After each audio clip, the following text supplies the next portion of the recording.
Hello friend, स्वागत है आपका अपने यूट्यूब चैनल मिशन रोजगार एकेडमी में। फ्रेंड्स, आज के इस वीडियो में हम लोग बात करेंगे भरतनाट्यम के बारे में, जो कि एक शास्त्रीय नृत्य है। वीडियो स्टार्ट करने से पहले आपके लिए डेली की तरह ऊर्जावान थॉट्स जो आपको अंदर से मोटिवेट बनाए रखें। पहले तय करो कि आपको करना क्या है, फिर उसे पाने के लिए योजना बनाना और इस पर रोज़ कार्य करते रहना, यही सफलता की निशानी है। कहने का मतलब है, आप एक मकान भी बनाते हैं तो पहले उसका स्ट्रक्चर बनवाते हैं, फ्रेमिंग करवाते हैं कि इसका स्ट्रक्चर कैसा होना चाहिए। फिर इसके बाद उसके लिए जो जो सामग्री आवश्यकता होती है उसको इकट्ठा करते हैं। फिर इसके बाद उसको बनाने में आप कार्य में लगते हैं। तो कहने का मतलब है, यदि आप किसी एग्ज़ाम को क्वालिफाई करना चाहते हैं तो उसकी रणनीति पहले बनाइए, उसकी योजना बनाइए, एक सही तरीके से कैसे उस पर कार्य करना है उस पर सोचिए। इसके बाद उस पर लगिए, फिर जी जान से लगिए जब तक कि उसमें सफल न हो जाएं। ठीक है, चलिए इसी के साथ हम भरतनाट्यम के बारे में देखेंगे। भरतनाट्यम या सधीर अट्टम मुख्य रूप से दक्षिण भारत की शास्त्रीय नृत्य शैली है। इस नृत्य कला में भावम, रागम और तालम, कौन कौन से? भावम, रागम और तालम, इन तीन कलाओं का समावेश होता है। भावम से भ, रागम से र और तालम से त लिया गया है। भावम से भ, रागम से र और तालम से त लिया गया है, इसलिए भरतनाट्यम यह नाम अस्तित्व में आया है। तो भरतनाट्यम तीन नृत्य कला के भावों से बना है। कौन कौन से? भावम से भ, रागम से र, तालम से त लेकर बनाया गया है। यह भरत मुनि के नाट्य शास्त्र, जो कि 400 ईसा पूर्व का है, पर आधारित है। वर्तमान समय में इस नृत्य शैली का मुख्य रूप से महिलाओं द्वारा अभ्यास किया जाता है। इसमें जितने भी आप देखेंगे जो रोल अदा करती हैं सब महिलाएं होती हैं। तो इनमें मुख्य रूप से महिलाओं का रोल काफ़ी अहम होता है। इस नृत्य शैली के प्रेरणा स्रोत चिदम्बरम के प्राचीन मंदिर की मूर्तियों से आते हैं। भरतनाट्यम नृत्य, भरतनाट्यम को सबसे प्राचीन नृत्य माना जाता है। इस नृत्य को तमिलनाडु में देवदासियों द्वारा विकसित व प्रसारित किया गया था। शुरू में इस नृत्य को देवदासियों के द्वारा विकसित होने के कारण उचित सम्मान नहीं मिल पाया, लेकिन 20वीं सदी के शुरू में ई कृष्ण अय्यर और रुक्मिणी देवी के प्रयासों से इस नृत्य को दोबारा स्थापित किया गया। भरतनाट्यम के दो भाग होते हैं। इसे साधारणतया दो अंशों में संपन्न किया जाता है, पहला नृत्य और दूसरा अभिनय। पहला नृत्य होता है और दूसरा क्या होता है? अभिनय होता है। नृत्य शरीर के अंगों से उत्पन्न होता है, जिसमें रस, भाव और काल्पनिक अभिव्यक्ति जरूरी है। जो नृत्य होती है वह शरीर के अंगों से उत्पन्न होता है, इसमें रस, भाव और काल्पनिक अभिव्यक्ति होती है। भरतनाट्यम में शारीरिक प्रक्रिया को 3 भागों में बांटा जाता है, जो है समभंग, अभंग और त्रिभंग। भरतनाट्यम में नृत्य क्रम इस प्रकार होता है, पहले समभंग, अभंग और त्रिभंग। अल्लारिप्पु, इस अंश में कविता सोल्लुकुट्टू रहती है, इसी की छंद में आवृत्ति होती है।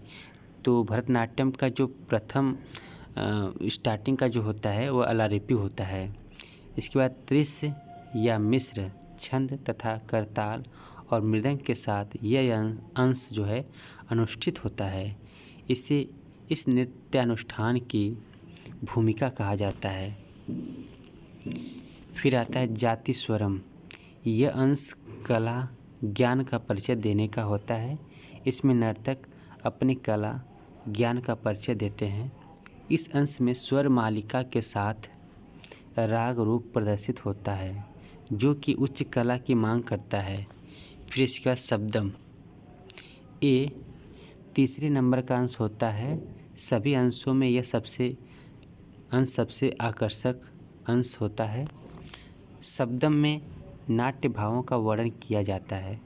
इसके लिए बहुविचित्र तथा लावण्यमय नृत्य पेश करके नाट्य भावों का वर्णन किया जाता है। वर्णम इस अंश में नृत्य कला के अलग अलग वर्णों को प्रस्तुत किया जाता है। वर्णम में भाव, ताल और राग तीनों की प्रस्तुति होती है। भरतनाट्यम के सभी अंशों में यह अंश भरतनाट्यम का सबसे चुनौतीपूर्ण अंश होता है। पदम इस अंश में 7 पंक्ति युक्त वंदना होती है। यह वंदना संस्कृत, तेलुगु, तमिल भाषा में होती है। इसी अंश में नर्तक के अभिनय की मजबूती का पता चलता है। तिल्लाना यह सबसे लास्ट का होता है। तिल्लाना यह अंश भरतनाट्यम का सबसे आखिरी अंश होता है। इस अंश में बहुविचित्र नृत्य भंगिमाओं के साथ साथ नारी के सौंदर्य के अलग अलग लावड़ियों को दिखाया जाता है। तो अल्लारिप्पू भरतनाट्यम का प्रथम पद होता है और तिल्लाना सबसे अंतिम का होता है। इसमें कुछ अंगों को बात करते हैं। इसके प्रमुख अंग क्या क्या हैं? तो इसके 3 प्रमुख अंग हैं। कौन कौन से हैं? नाट्य है। इस अंग में नृत्य के माध्यम से कलाकार कथा कहता है। नाट्य के माध्यम से कथा को कहता है। नृत्य इस अंग में तालों का प्रयोग होता है। और तीसरा क्या है? नृत्य।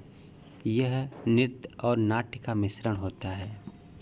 तो इस प्रकार इसके 3 प्रमुख अंग हैं।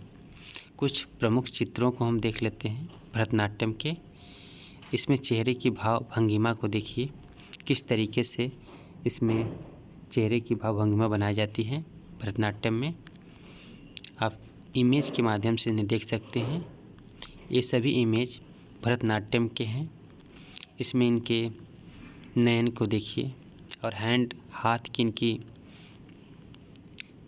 स्थिति को देखिए, किस तरीके से अपने हाथ को बनाए हुए हैं, अपने शरीर को भी उस तरीके से ढालते हैं। ये सभी भरतनाट्यम के ही रोल हैं। इस तरीके से हाथ और पैरों को मोड़ते हैं। इसमें भी देखिए हाथ की उंगलियों के बल से, हाथ की उंगलियों के सहारे से नृत्य की जाती है। इसमें एकदम आकर्षक या मोहनी रूप धारण करके नृत्य किया जाता है। एकदम फूल के आकार का इसमें नृत्य होता है। इसमें हाथ की उंगलियों को देखिए और पैर की देखिए कैसे बनाया जाता है। इसमें भी देखिए भरतनाट्यम में ये सब भरतनाट्यम की नृत्य शैली है। देखिए एक पाँव पर कैसे नृत्य किया जाता है।